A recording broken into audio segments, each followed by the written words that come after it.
Hello, welcome back to HITC Sport. I am the Irish guy and the Champions League is back! Oh, hooray! Alright, let's get on with it then. Champions League last 16. Remember this video, remember the day, the time, everything, because remember this. This is the moment when me, the Irish guy, will not only get every single prediction right, but the scores correct too, and the goal scorers. Trust me lads, this is a video that in 3 weeks time, it will have gone viral. I'll be known as Paul the Octopus. And not just because I constantly stink of fish piss. Lads, this is exciting, right? Watch this video, drink it in, because you will never see a more perfect predictions video than this. Right, let's go. Sporting Lisbon versus Man City. I wonder how Sporting Lisbon fans are feeling today. You support a team who reached the last 16 of the Champions League once. And well, was it good memories? No, you proceeded to lose 12-1 in aggregate, being used as Bayern Munich's wet tissue. I mean, that must be a traumatizing memory. I mean, it's like taking a tour of your old school and returning to that geography classroom where you once puked wet banana over the teacher's shoes.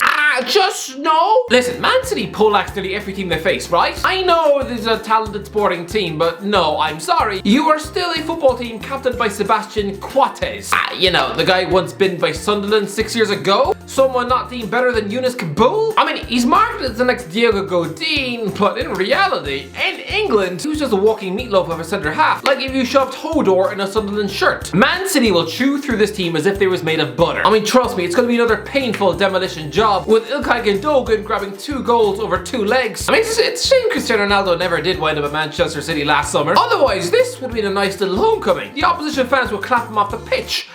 Instead, he's gonna spend next week trying to avoid having his ankle snap like a Twix in Madrid, with Atletico fans keen to shove a corkscrew in his eye. Honestly, don't leave your Ferrari in the Madrid car park. It'll probably be covered in bloody condoms. Listen, Man City also have a nucleus of ex-Benfica players in their team, so this makes it even more painful for Sporting. I mean, for the Lisbon fans, this is the equivalent of Kanye West walking into the kitchen to find Pete Davidson taking a piss in his sneakers. It's just, it's horrible. They don't want to watch the likes of João Cancelo and Bernardo Silva play them off the park. They don't want Ruben Diaz and Ederson, proud ex-Benfica, fist pumping at full time. They don't want to see the Man City midfield dance around a former Wolverhampton Wanderers misfit who couldn't get into a Molyneux midfield past Morgan Gibbs White. I'll go for a 3-0 City win in the first leg and then a 5-1 win in the second. Yeah, an aggregate of 8-1, meaning in your last 2 Champions League last 16 rounds, you'll have conceded 20 goals. Good Christ. PSG versus Real Madrid.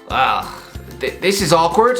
Let's be honest, the ownership of both PSG and Real Madrid, they hate each other. Florentino Perez is still fuming that the French giants never actually joined his Super League party, as well as the fact that PSG never sold him Kylian Mbappe or Neymar the previous year. He's supposed to have arranged a pre-match dinner with Nasser El Khelafi. I mean, why do I get the feeling it's going to be like a scene out of James Bond? I mean, all Perez needs is a scar above his eye and some stray cat sitting on his lap. I mean, what's his game plan? Is he gonna try and lace the mashed potatoes with poison? Is he going to stab Khelafi in the eye with a fork halfway through dessert? Listen, this tie, it's the exciting one, right? Sadly, Sergio Ramos is, surprise, surprise, injured again. Honestly, that man has got weaker calves than a diabetic mother cow. I mean, I'm annoyed. I don't want to see this guy stuffed in a Versace jumper, sitting in the stands, serving as a cheerleader, actively willing Lionel Messi to score against Real Madrid. No, this is just weird. But listen, Real Madrid under Carlo Ancelotti have stuttered, right? 4-0 draws this season. I mean, for the fans of Real Madrid, giving them 1 goalless draw, I mean, they will treat that as if they just walked into a restaurant to be served a bowl of wet cat food.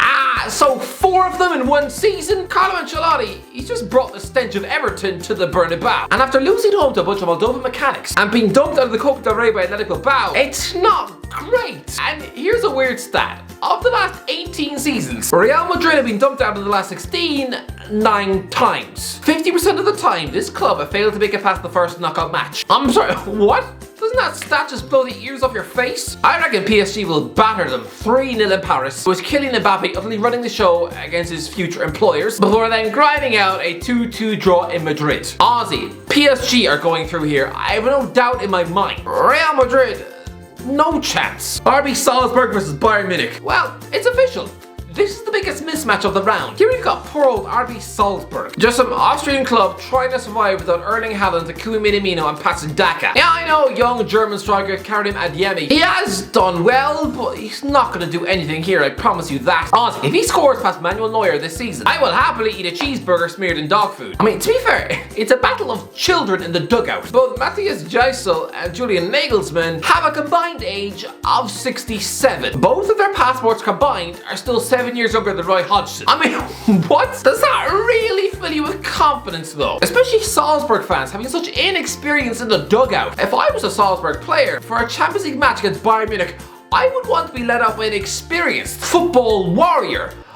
Not someone younger than Rihanna. You were being coached by someone who used to collect Pokemon cards in the 90s. But yeah, these two worked together at Hoffenheim and are both two men who had to quit football early because injuries crippled their bodies. I mean, honestly, I wouldn't be surprised if one of them still pisses blood into a tube. So I'm guessing they're friends, they have a lot in common, and after the match, they'll probably head out to some local underage disco, right? But for now, this is a war. And I know Bayern Munich have had their shaky moments this season, like getting smashed 5-0 by Borussia Mönchengladbach in the cup, and last week conceding 4 goals against VfL Bochum. You know, being danced off the pitch by a former Brighton and Hove Albion lump like Jurgen Lakadia. But don't worry, they will be fine here. I'm gonna go for a 4-0 win in Austria, and then yeah, a thumping 6-0 win at home. This is going to be a 10-0 aggregate win, with Robert Lewandowski eating through the defence like a cheese sandwich. I mean, honestly lads, if Salzburg score 2 goals over 2 legs against Bayern Munich, I will eat an entire steak off the top of a public bin in the street. Honestly, easy Bayern win. Inter Milan versus Liverpool. Don't get it wrong, on paper this sounds like a tough match for Liverpool, right? I mean, the Reds travelling to the home of the Serie A champions. Oh, I'm guessing BT Sport will market this game as a blood and thunder clash of the titans. Oh, I wonder who's going to win. Liverpool.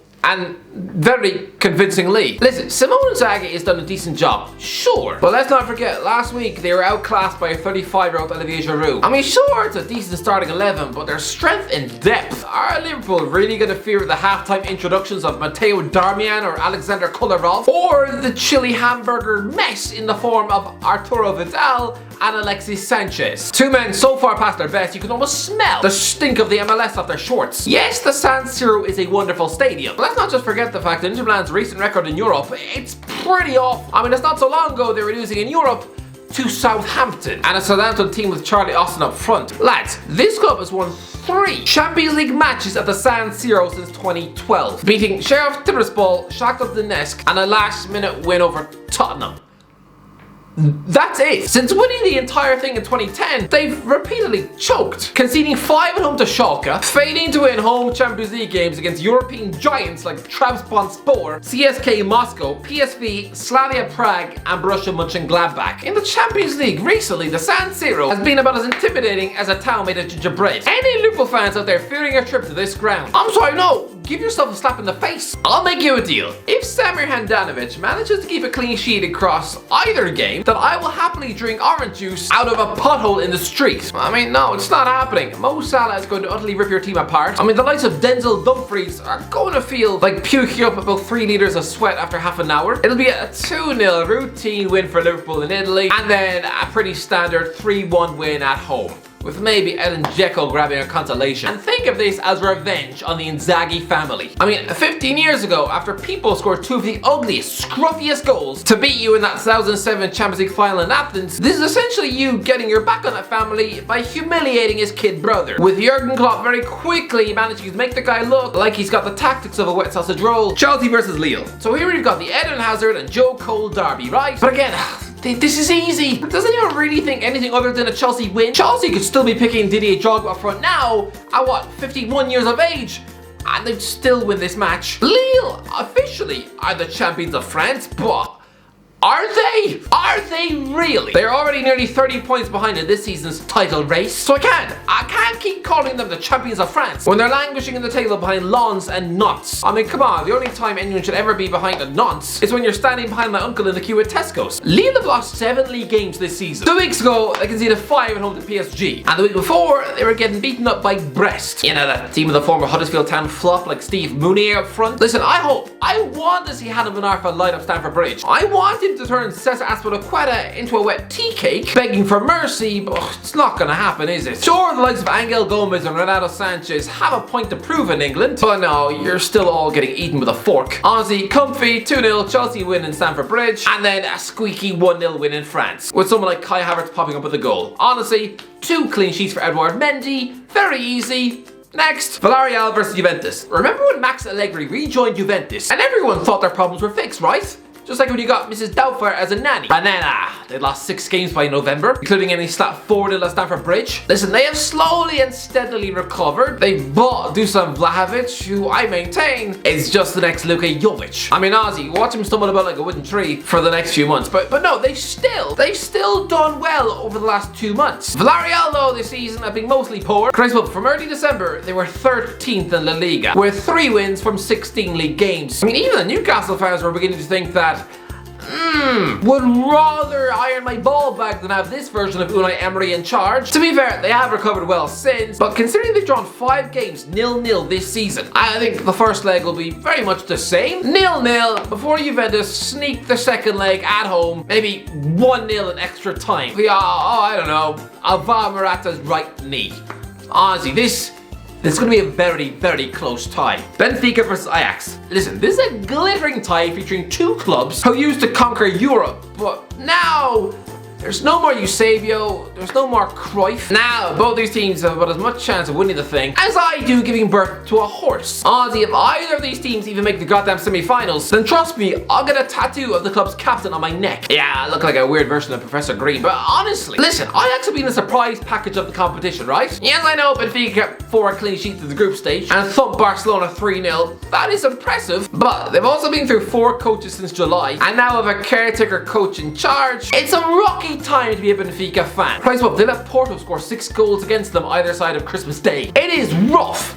Ajax under Erik ten Hag, they have scored 107 goals this season. I mean, chuck in the preseason friendlies, and that's 133 goals since July. Sebastian Haller already has 28 goals. I'm sorry, what? Honestly, this won't even be close. Yeah, I'll go for a tight 1-0 Ajax win in Portugal, with Dusan Tadic scoring a penalty. Before a free scoring 3-0 win at home. I mean, here's my bet. If Haller doesn't score against Benfica, then I will eat an entire life-size painting of him. Atletico Madrid versus Man United. Remember when Chelsea were paired with Atletico Madrid in the Champions League last 16 last season, and Frank Lampard immediately looked like he's about to soil himself with fear? I mean, turns out Thomas Tuchel was able to navigate that tie with ease. But this is a fascinating match. Manchester United have never actually had the chance to face off against Diego Simeone. Man United fans have never actually had the chance to face off against the fella who once got David Beckham sent off at the '98 World Cup. Let's be honest, neither of these clubs are in good form at all. Yes, Man United mostly look like a wet, stale pudding under Ralph Rangnick, just some sterile, nothing Weetabix team. But Atletico, they recently went on a 4-game losing run, and they were just played off the park by a dead Barcelona, and they were conceding a goal to a nearly 40-year-old right back. Lads, 7 defeats and just 2 wins in their last 10 games against the La Liga opposition. I mean, Kieran Trippier was right to get out, because Atletico are crumbling, and their progress through the Champions League group was so uninspiring. 7 points and more defeats than wins. Lads, the returning golden boy Antoine Griezmann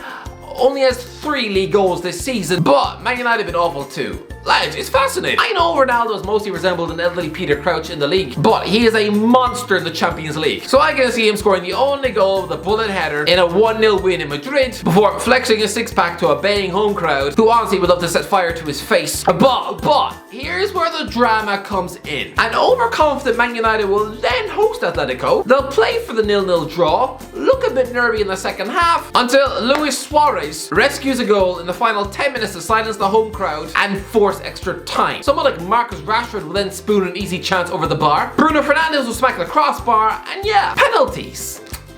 Manchester United in a penalty shootout. Well, they repeatedly showed that from the penalty spot, they've got the nerves of Martin Prince, and especially David Aya from the penalty spot. He's got the guesswork of Chief Wiggum. While Jan Oblak, okay, it's not much better, but he's still better than Joe Lumley of Middlesbrough. So Atletico Madrid are going to win in penalties. Christ, well, potentially Ronaldo's last ever match in the competition that he's won 5 times, and is losing on home turf to his former City rivals. Honestly, Man United fans, remember when Jose Mourinho sprinted down the touchline in 2004 and it made you feel like fetching up your lunch? Well, the sight of Simeone, that man who almost ruined Beckham's career, finally dancing on the touchline like a drunk Michael Flatley, it's not going to be nice. Anyway, that's what it is. What do you think, right? Let me know. Put your comments and your predictions in the comment section below. Let me know, alright? Have I got this all wrong? Let me know. If you enjoyed the video, don't forget to subscribe. As always, I'll talk to you in a while.